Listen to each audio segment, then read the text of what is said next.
Mercedes product plans keeping internal combustion around longer. EVs are still a big part, but ICE will remain past 2030. Mercedes-Benz EQS, Modeljahr 2024, Mercedes-Benz EQS model year 2024. View 21 photos. Mercedes-Benz is gearing up for a near-record slew of new models after its first generation of battery-powered cars fell short. The product offensive over the next 2 to 3 years will also see the S-Class maker pivot to spending more on its lucrative lineup of fuel-burning vehicles. Top-level buyers, in particular, keep reaching for our high-tech combustion engine cars, Chief Executive Officer Ola Källenius said in an interview. We need flexibility for longer, until deep into the 2030s, Källenius said. Keeping intact the company's goal of being carbon neutral by 2039. We remain committed to offering electric versions of the entire lineup this decade. But we have to ensure our combustion engine cars remain competitive. The preeminent luxury car maker has pared back electrification plans in recent months as EV demand has slowed. But Mercedes also has trailed arch-rival BMW because its lineup of electric models has put off buyers with high prices and polarizing designs. The company's battery vehicle sales fell 9% during the first quarter to 50,500 units, while its Munich-based competitors' deliveries surged to 82,700 vehicles. The EQS, billed as one of the most significant launches in decades when Mercedes introduced it in 2021, has particularly fallen short, drawing unflattering comparisons to a jelly bean amid low sales. The six-figure sedan's sloping roof maximized aerodynamics but cramped some rear seat customers, a problem in China, where many car owners are driven by chauffeurs. Customers in that market also missed status symbol details like Mercedes' characteristic three-pointed star hood ornament. The sales flop contributed to Mercedes' decision to walk back its goal to sell only EVs where possible by 2030. Its new target is for roughly half of sales to be electric by then. Competitors including Audi and Jaguar Land Rover similarly have adjusted as even EV leader Tesla struggles with slumping deliveries.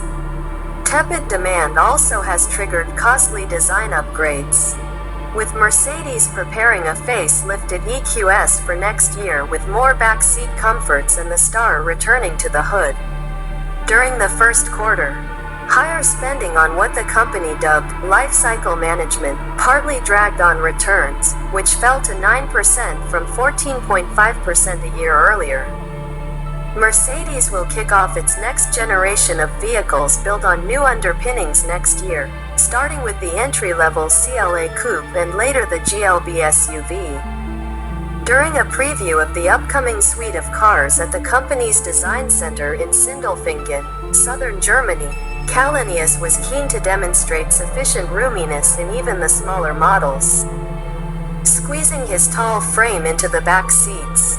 Mercedes-Benz G580 with EQ technology side view. View 24 photos. The automaker also plans to bring out a compact electric version of the G-Wagon in 2026.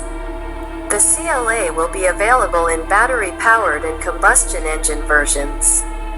At the time of launch, the model is set to head the current portfolio on some driver assistance systems and computing power, Källenius said in Sindelfingen.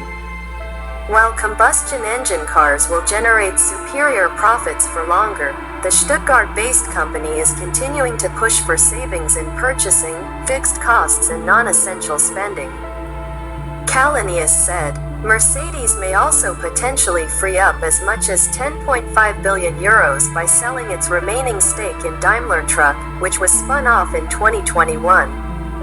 The lockup period for the carmaker's remaining 35% holding expires at the end of the year. The stake represents an additional reserve in addition to our net industrial liquidity, Källenius said. No decision has been made, and the carmaker is fully focused on the needs of the Mercedes customer, he said. Daimler Truck rose as much as 2.9% Monday in Frankfurt.